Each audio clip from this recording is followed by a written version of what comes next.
I lived in the UK for 5 years, during which time my family and myself all had healthcare on the NHS. Nobody had to check our insurance before they could even see us. We simply made our appointment, we went to the doctor, we received our care. That was it.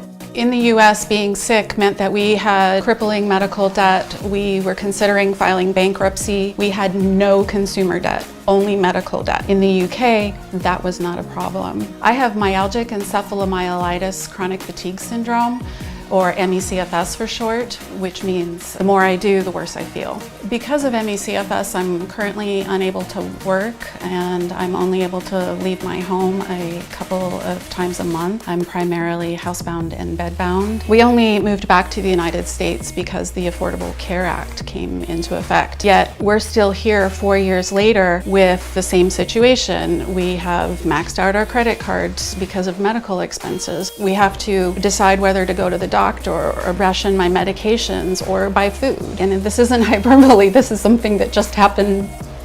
This was a discussion that we had this morning. I support Medicare for All because healthcare is a human right. I think that people get scared, and I understand that fear. If Canada can provide healthcare to all people, the UK can provide healthcare to all people, every major country on earth can provide healthcare to all people. I don't think it's that scary. I want to tell them that they don't need to be afraid, that my experience with universal healthcare has just been overwhelmingly positive, and there was not one aspect of my life that it did not make better.